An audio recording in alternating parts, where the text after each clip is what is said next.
Disney World, but where are you going to stay? Are you going to stay on Disney property or off? Are you going to stay in an Airbnb or maybe a Good Neighbor hotel? The opportunities are endless. Disney identifies 25 different hotels, resorts that are their own, plus all of their Good Neighbor hotels that are on Disney property and off.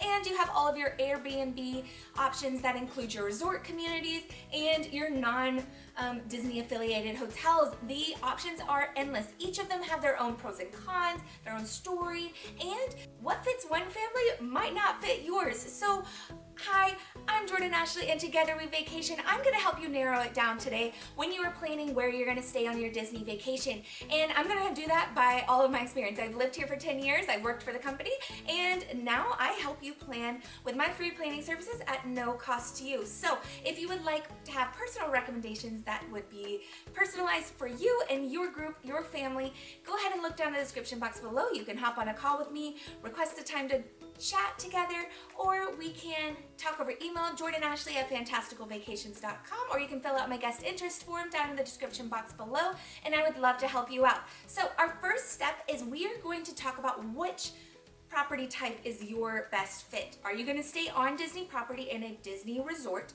or a Good Neighbor hotel? Are you going to stay in an Airbnb? Those are three options that I tend to book most for my guests, my clients, and each one has their own pros and cons, like I said. So we're going to highlight a few of those things today, and maybe this will give you a better idea of how to narrow down your search. Now, if you're excited for this video, go ahead and give it a like, subscribe for more videos like this, and let's get started. Now, the first thing you want to ask yourself is, what kind of Disney vacation do you want to have? Do you want to be on the Seven Seas Lagoon at a deluxe resort, looking out your window every night and seeing fireworks? Would you like to camp out? Would you like to ride via boat to your theme parks every single day? Would you like to be surrounded by Disney theming? Or would you like a really big property for extended family to stay together so that you can have a kitchen and a living room and it's just like home away from home? What property type are you looking for? Now, I have stayed on Disney properties several times. I've been to all of the resorts. I've lived in Mickey's backyard for 10 years and been a cast member, like I said. So I do have a playlist that is always growing, all about the specific Disney resorts. So be sure to check that out after this video if you would like to get a further, deeper dive into each individual resort. So be sure to subscribe, hit that notification bell so you don't miss out on those, or you can join our newsletter down in the description box below, and I'll let you know when those videos come out, or any other special deals and tips and tricks I have with all of my experience at the theme parks. Now, I do book all the different properties, like I said, so I don't feel strongly towards one or the other. I think it's best fit for you and your family when you travel. So we are going to primarily talk about the pros of each of these different types of locations. So we're going to talk about Disney properties first. So why would you want to stay on a Disney property? Well, number one is unrivaled proximity and convenience. So you are going to either get to the parks via bus or boat. You can even walk to some of the parks depending on the resorts you are in. You are going to get in a monorail. You are going to have ample opportunities to go from your resort to the parks. So that is nice. You also get early entry into the parks right now as a resort guest. In 2024, you'll be able to use the Disney dining plan. No other guests will be able to utilize that at this point. And that's how it's been before. So nothing new there. We also have excellent theming at the Disney resorts. So each one has its own theming and it's very unique to that resort. So whether you want a camping, rustic mountain vibe, or you want to be in the Grand Floridian, which is decked in glamour and glitz just like the Riviera, or you can be in the African Savannah where you look out your window and see giraffes outside your window in the morning. There are so many different options. You can even be in a Lion King themed room where you have all those wonderful childhood memories and perfect for the little kiddos, myself included, at our Art of Animation. So there's so many different types of themes at the Disney resorts as well. For the young at heart and for just every taste. I can't imagine you not liking at least one or two of the resorts. They're gorgeous. The service there is also excellent. Disney is well known for their customer service, our guest service that we love and hold dear. So that's something you can count on at a Disney resort as well. Now, there are three different types of Disney resorts. Maybe four if you want to include like the villas, bungalows section. So there's the deluxe, villas and bungalows, and then you have your moderate and your value resorts. Now I'm going to have a full series probably coming out about the differences between them and the pros and cons to each, and of course there's that playlist all about the individual resorts that is ever growing here on this channel. I've been to them all, but I've just now started to film all of that, so I do take my little ones often, so be sure to check those out when it is time. Okay, so one other thing I wanted to mention before moving on to our Good Neighbor hotels and other resorts near Disney property or even on it that are not Disney resorts, that is going to be you can pile a package. So you can make a package deal when you book with Disney on their Disney property, which means you can just put down a down payment.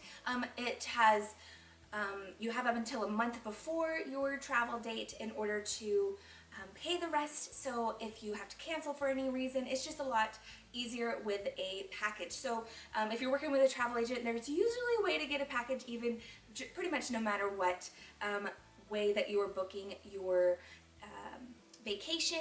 But if you're off Disney property, it is definitely much more difficult, potentially not possible. So just depending on the situation. Now, onto those Good Neighbor resorts. So why would you want to stay in a Good Neighbor resort? It is a Good Neighbor resort for a reason, right? Disney has kind of have their little blessing on these resorts a little bit. Some of them are actually on property. They have contracts with Disney, so they have to uphold a certain standard, and they kind of have a certain number of rooms set aside for like Disney packages, which is very helpful like we just discussed. You can also potentially get your resort portion of your vacation a little bit less expensive depending on where you book. Of course, there are places like the Four Seasons on Disney property, and that's going to be the same thing with some of the other ones like at Bonnet Creek or Swan and Dolphin.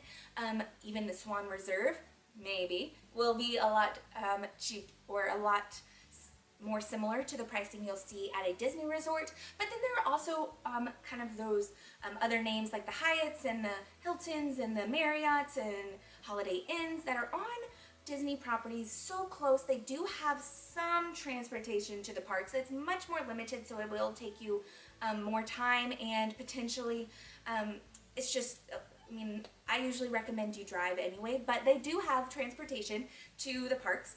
Some of them you can walk to Disney Springs, for example, and you will be a little bit closer to the theme parks than if you were to stay completely off property.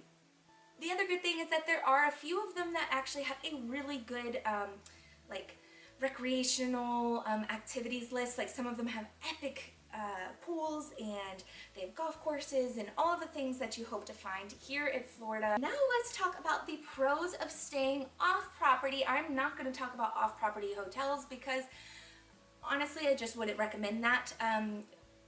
You could stay off property, but at that point you're staying so far away, you might as well get a resort community like we're going to be talking about now, or stay on one of those Good Neighbor hotels that have some of those added benefits for essentially pretty close to the same price. So I would recommend, if you are not going to stay on property or in one of those Good Neighbor resorts, then you want to stay in an Airbnb or in one of those resort communities. Now these are pretty fun options, especially if you want one of those big family get-togethers, you have an extended stay, that you want to have a kitchen potentially. Now there are those options at Disney and the Good Neighbor resorts and hotels as well, if you want a kitchenette or even a full kitchen, but those start to get into like your bungalows and your villas and things like that. So if you want something that is a little bit more reasonably priced for what you get with the living room and the home essentially, then you are going to want to go with this option. And I've found some really good ones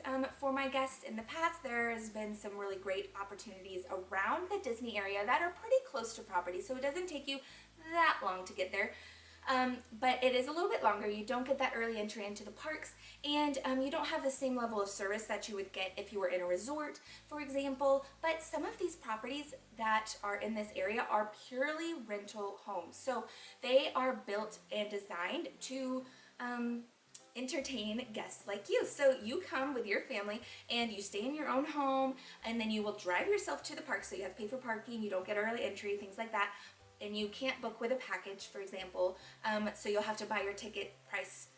When you buy your tickets, you buy them in full, for example, like that. But you also have the opportunity to utilize all of their resort amenities. So they have several of them, not all. Several of them will have like mini water parks and lots of recreational activities for you to enjoy on your off days, so your days that you're not going into the parks, which I would recommend at least one of those. And of course your arrival and your departure day, you might take advantage of that as well. So those are some things to keep in mind when you are looking at the 3 different types of properties that you might stay in when you come to Orlando to come for your Walt Disney World vacation. It is kind of similar when we talk about Universal or SeaWorld. The differences, there are a few more differences when we talk about Universal, which I also book and I definitely visit frequently. We just came back from a staycation from there, so check out that playlist coming soon. But go ahead and look down in the description box below, because I think it would be best if we just chat about it so that we could talk about what will be best fit for you and your family when you come down for your vacation. I want you to be able to stress less so you can focus on the memories. So whether that is talking to me via email at jordanashley@fantasticalvacations.com, you fill out a guest survey down in the, or a guest interest form down in the description, or if we talk directly over the phone with a Calendly sign up, then you can do all of those things down in the description box below. Subscribe and hit that notification bell so you don't miss out on a video. This is a video in the playlist all about how to plan your Disney vacation. This is step 4. We're going to step 5 and 6 in the next weeks, but we also have a video with the shorter version, less details, where you can watch all 13 steps, and I will be sure you can see that video next. Let's talk soon. I'll see you later, pal.